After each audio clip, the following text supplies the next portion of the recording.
That's the thing at the moment. Even though I've done this style of fishing in the past, every venue is a little bit different in terms of how much you have to feed, then when you're on it,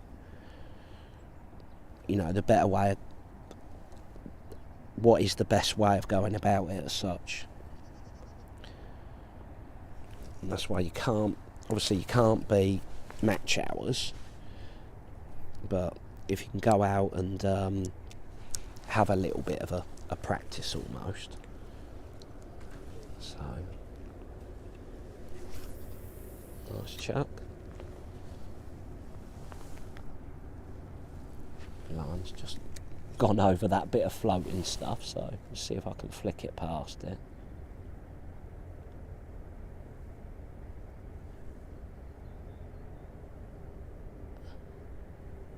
Yeah, it's past it, perfect. Okay, just tighten up to it.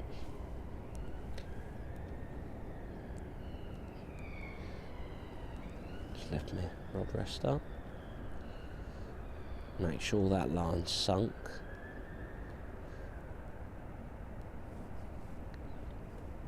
And just lift it up. Just take the tension out of that tip.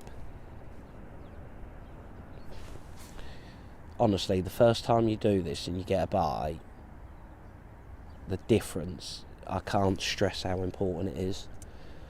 And the other nice thing about fishing like this as well is... Hi everyone, this clip was taken from our Match Focus website. I'm going to be adding a lot more content to our Match Focus YouTube channel, but if you'd like to watch the video in full, a more in-depth look at the rigs, the feeding, bait and decision making, then just head over to the website at matchfocus.co.uk. I'd really appreciate if you could like this video and subscribe to our Match Focus YouTube channel, as it really does help us grow. I hope you enjoy watching the video.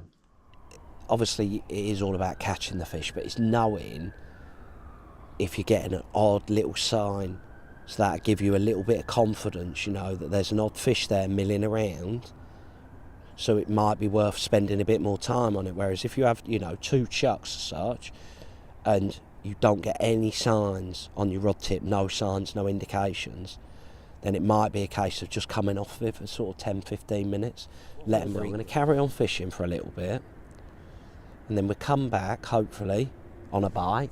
Be always nice to end on a fish. But at the moment, I'm feeling quite happy in terms of knowing what to do, you know, the next time we're out. So, I'll catch up with you in a minute.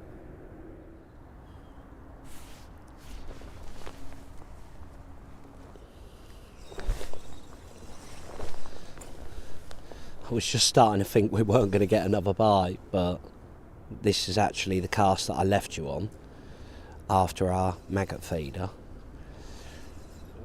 But although it's not been brilliant, it's been good in terms of I know exactly how I want to start our next match, and I think I know it's exactly how I started our match, so I've definitely done the right thing, because I got so much of a better response when I went on it after feeding. So I'm really happy with that, to be honest. Now the other thing that I've been thinking of, literally whilst we've been doing this, it's like anything I suppose, the more... Another nice bream. So I've had 3 fish, probably, I don't know, £8 I would have thought. There's definitely something in it on them rock hard days. Another nice bream, lovely hooked. Show you where he's hooked. So pop him back. You're an absolute stunner, ain't you? Thank you ever so much, Mr. Breamy. Pop you back. Oh, lovely. So, I'm not going to tempt fate, but I feel like I've learnt an awful lot, even though we've only caught 3 fish on it. So, looking at our actual match approach, exactly the same, I think, as what we done in the match. So, all in, 5 feederfuls, plenty of dead maggots in it, chuck it out, get some bait there on the bottom, leave it alone, let it settle, and then start off on my method feeder. Then feed my pole line, then start off on my method feeder. What I've got to work out now in terms of